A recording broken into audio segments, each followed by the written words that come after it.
ଦର୍ଶକ ବନ୍ଧୁ, ଆପଣଙ୍କ ଘରକୁ ଟଙ୍କା ଆସୁଛି, କିନ୍ତୁ କ'ଣ ସେହି ଟଙ୍କା ରହୁନାହିଁ କି? କେବେ ଭାବିଛନ୍ତି କି? ଟଙ୍କା ଆସିଲେ ମଧ୍ୟ କାହିଁକି ସବୁବେଳେ ଖର୍ଚ୍ଚ ହୋଇଯାଉଛି? ଆପଣ ଦିନ ରାତି କଷ୍ଟ କରୁଛନ୍ତି, ତଥାପି ଘରେ ଧନ ସଞ୍ଚୟ ହେଉନାହିଁ କି? କେବେ ଏମିତି ଲାଗିଛି କି ଯେତେ ଶୀଘ୍ର ଟଙ୍କା ଆସୁଛି ସେତେ ଶୀଘ୍ର ଖର୍ଚ୍ଚ ହୋଇଯାଉଛି? ଆପଣଙ୍କ ଘରର ସବୁବେଳେ ଅନାବଶ୍ୟକ ଖର୍ଚ୍ଚ ବଢ଼ୁଛି କି? ବ୍ୟବସାୟରେ କିମ୍ବା ଚାକିରିରେ ଟଙ୍କା ଆସୁଛି, କିନ୍ତୁ ସେହି ଟଙ୍କା ଆପଣଙ୍କ ହାତରେ ଜମାରୁ ରହୁନାହିଁ କି? ଆପଣ କେବେ ଭାବିଛନ୍ତି କି ଏହାର କାରଣ କେବଳ ଭାଗ୍ୟ ନୁହେଁ, ବରଂ ଆପଣଙ୍କ ଘରର ବାସ୍ତୁଦୋଷ ମଧ୍ୟ ହୋଇପାରେ ବୋଲି? ହଁ ଦର୍ଶକ ବନ୍ଧୁ, ବାସ୍ତୁଶାସ୍ତ୍ର ଅନୁସାରେ ଆମେ ଘରେ ଏମିତି କିଛି ଭୁଲ କାମଗୁଡ଼ିକ କରିଥାନ୍ତି, ଯେଉଁ କାରଣରୁ ମା ଲକ୍ଷ୍ମୀ ଘରେ ବାସ କରିନଥାନ୍ତି, ଆମର ଘରକୁ ଛାଡ଼ି ଚାଲିଯାଇଥାନ୍ତି। ଆମ ଜୀବନରେ ଏଥିପାଇଁ ଦାରିଦ୍ରତା ଦେଖିବାକୁ ମିଳିଥାଏ। ଆମେ ଅଜାଣତରେ ଏମିତି କିଛି କାମଗୁଡ଼ିକ ଭୁଲରେ କରିଦେଇଥାଉ, ଯାହା ଧୀରେ ଧୀରେ ଘରକୁ ଧନ ଓ ସମୃଦ୍ଧିଠାରୁ ଦୂରରେ ରଖିଥାଏ। ଆପଣଙ୍କ ଘରେ କ'ଣ ଆପଣ ଏମିତି କିଛି ଭୁଲ କରୁଛନ୍ତି କି, ଯାହା ପାଇଁ ଧନ ଆସିଲେ ମଧ୍ୟ ଆପଣଙ୍କ ପାଖରେ ରହୁନାହିଁ? ତେବେ ଦର୍ଶକ ବନ୍ଧୁ, ଆଜିର ଏହି ଭିଡ଼ିଓ ମାଧ୍ୟମରେ ମୁଁ ଆପଣମାନଙ୍କୁ କହିବି, ବାସ୍ତୁଶାସ୍ତ୍ର ଅନୁସାରେ ଏମିତି ତିନୋଟି ବଡ଼ ଭୁଲ ଯାହାର କାରଣରେ ଘରେ ଟଙ୍କା ରହୁନାହିଁ। ଯଦି ଆପଣ ଏହି ଭୁଲଗୁଡ଼ିକୁ ଆଜିଠାରୁ ବନ୍ଦ କରିଦିଅନ୍ତି, ତେବେ ଘରେ ଧନ, ସୁଖ ଓ ସମୃଦ୍ଧି ବଢ଼ିପାରେ। ତେଣୁ ଭିଡ଼ିଓଟିକୁ ଲାଇକ୍ କରି ଆମ ଚ୍ୟାନେଲଟିକୁ ସବସ୍କ୍ରାଇବ୍ କରିଦିଅନ୍ତୁ ଏବଂ କମେଣ୍ଟ ବକ୍ସରେ ଜୟ ମା ଲକ୍ଷ୍ମୀ ଅବଶ୍ୟ ଲେଖିଦିଅନ୍ତୁ। କାରଣ ଏହି ତିନୋଟି କଥା ଜାଣିଲେ ଆପଣଙ୍କ ଘରର ଭାଗ୍ୟ ମଧ୍ୟ ବଦଳି ଯାଇପାରେ। ତେବେ ଦର୍ଶକ ବନ୍ଧୁ, ଏବେ ଆସନ୍ତୁ ଜାଣିବା ସେହି ତିନୋଟି ବଡ଼ ଭୁଲଗୁଡ଼ିକ କ'ଣ, ଯାହାର କାରଣରୁ ଘରେ ଧନ ରହୁନାହିଁ। ତ ଦର୍ଶକ ବନ୍ଧୁ, ଏବେ ଜାଣିବା ତିନୋଟି ବଡ଼ ଭୁଲ ଓ ତା'ର ସଠିକ୍ ଉପାୟ, ଯାହା କରିଲେ ଆପଣଙ୍କ ଘରେ ଧନ ରହିବା ଆରମ୍ଭ ହୋଇଯିବ। ତେବେ ସବୁଠାରୁ ପ୍ରଥମ ବଡ଼ ଭୁଲଟି ହେଉଛି ଘରର ମୁଖ୍ୟ ଦ୍ୱାର ଅସଜ୍ଜିତ ରହିବା। ବାସ୍ତୁଶାସ୍ତ୍ର ଅନୁସାରେ ମା ଲକ୍ଷ୍ମୀ ଘରକୁ ଘରର ମୁଖ୍ୟ ଦ୍ୱାର ଦ୍ୱାରେ ପ୍ରବେଶ କରିଥାନ୍ତି। ତେବେ ଯଦି ଆପଣ ଘରର ମୁଖ୍ୟ ଦ୍ୱାରକୁ ସଫା ରଖୁନାହାନ୍ତି, ଭଙ୍ଗା ରଖିଛନ୍ତି କିମ୍ବା ଅବ୍ୟବସ୍ଥିତ ରଖିଛନ୍ତି, ତେବେ ଘରେ ଆପଣଙ୍କର ଧନ ରହିବ ନାହିଁ। ମା ଲକ୍ଷ୍ମୀ ଆପଣଙ୍କ ଘରକୁ କେବେ ବି ପ୍ରବେଶ କରିବେ ନାହିଁ।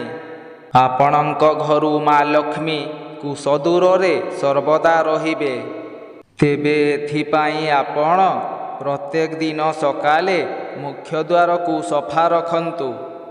ସପ୍ତାହରେ କମ୍ ସେ କମ୍ ଗୁରୁବାର କିମ୍ବା ଶୁକ୍ରବାର ଦିନ ପାଣିରେ ଅଳ୍ପ ହଳଦୀ ମିଶାଇ କରି ଆପଣଙ୍କ ଘରର ମୁଖ୍ୟ ଦ୍ୱାରକୁ ଭଲ ଭାବରେ ସଫା କରନ୍ତୁ।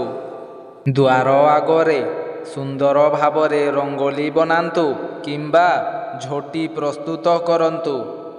ସନ୍ଧ୍ୟାବେଳେ ମୁଖ୍ୟ ଦ୍ୱାର ନିକଟରେ ଏକ ଦୀପ ପ୍ରଜ୍ୱଳନ ପ୍ରତ୍ୟେକ ଦିନ ନିଶ୍ଚିନ୍ତ ରୂପରେ କରନ୍ତୁ। ଏହା କରିଲେ ଆପଣଙ୍କ ଘରେ ମା ଲକ୍ଷ୍ମୀଙ୍କର କୃପା ବଢ଼ିଥାଏ। ଦ୍ୱିତୀୟରେ, ପୂଜା ଘରେ କିମ୍ବା ଠାକୁର ଘରେ ଅବ୍ୟବସ୍ଥିତ ବା ଅପରିଷ୍କାର ଭାବରେ ରଖିବା। ଅନେକ ଘରମାନଙ୍କରେ ପୂଜା ଘରଟିକୁ ଅବ୍ୟବସ୍ଥିତ କିମ୍ବା ଅପରିଷ୍କାର ରଖିଥାନ୍ତି, କିନ୍ତୁ ପୂଜା ଘରଟିକୁ କେବେ ବି ଅବ୍ୟବସ୍ଥିତ କିମ୍ବା ଅପରିଷ୍କାର ରଖିବା ଉଚିତ ହୋଇନଥାଏ। ଭଙ୍ଗା ମୂର୍ତ୍ତି କିମ୍ବା ଧୂଳି ପଡ଼ି ରହିଥିବା ଦେବାଦେବୀଙ୍କର ଫଟୋ ରଖିବା ମଧ୍ୟ ଉଚିତ ହୋଇନଥାଏ। କିନ୍ତୁ ଅନେକ ଘରେ ଭଙ୍ଗା ମୂର୍ତ୍ତି କିମ୍ବା ଧୂଳି ପଡ଼ି ରହିଥିବା ଦେବାଦେବୀଙ୍କର ଫଟୋକୁ ରଖି ସେମାନେ ପୂଜା କରୁଥାନ୍ତି।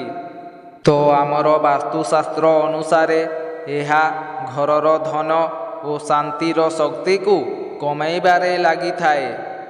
ତେବେ ଆପଣଙ୍କ ଘରେ ଧନ ବୃଦ୍ଧି କରିବା ପାଇଁ କିମ୍ବା ସୁଖ ଶାନ୍ତିକୁ ବୃଦ୍ଧି କରିବା ପାଇଁ ଆପଣ ପ୍ରତ୍ୟେକ ଦିନ ଆପଣଙ୍କ ଠାକୁର ଘର କିମ୍ବା ପୂଜା ଘରକୁ ଭଲ ଭାବରେ ସଫା କରନ୍ତୁ। ଯଦି କୌଣସି ବି ଭଙ୍ଗା ମୂର୍ତ୍ତି କିମ୍ବା ଫଟୋ ରହିଛି ଭଗବାନଙ୍କର, ତାକୁ ତୁରନ୍ତ ହଟାନ୍ତୁ। ଆପଣ ଯେଉଁ ଧୂପ, ଦୀପ, ଫୁଲ ଅର୍ପଣ କରୁଛନ୍ତି, ବାସି ଫୁଲ, ଧୂପକାଠି, ଧୂପର ପାଉଁଶ ଯାହା ବି କିଛି ପଡ଼ିଥିବ ତାକୁ ପୂଜା ଘରୁ ତୁରନ୍ତ ହଟାନ୍ତୁ। ପ୍ରତ୍ୟେକ ଦିନ ସକାଳେ କିମ୍ବା ସନ୍ଧ୍ୟାରେ ଆପଣଙ୍କ ପୂଜା ଘରେ ଗୋଟିଏ ଘିଅର ଦୀପ ନିଶ୍ଚିନ୍ତ ରୂପରେ ପ୍ରଜ୍ୱଳନ କରନ୍ତୁ। ଗୁରୁବାର ଦିନ ମା ଲକ୍ଷ୍ମୀଙ୍କୁ ଧୂପ, ଦୀପ ଓ ଫୁଲ ନିଶ୍ଚିନ୍ତ ରୂପରେ ଅର୍ପଣ କରନ୍ତୁ।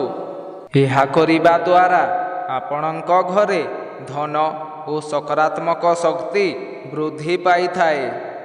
ତୃତୀୟରେ, ଆପଣ ନିଜର ଘରେ ଭଙ୍ଗା କିମ୍ବା ଉପଯୋଗୀ ଜିନିଷ ଗୁଡ଼ିକ ରଖିବା।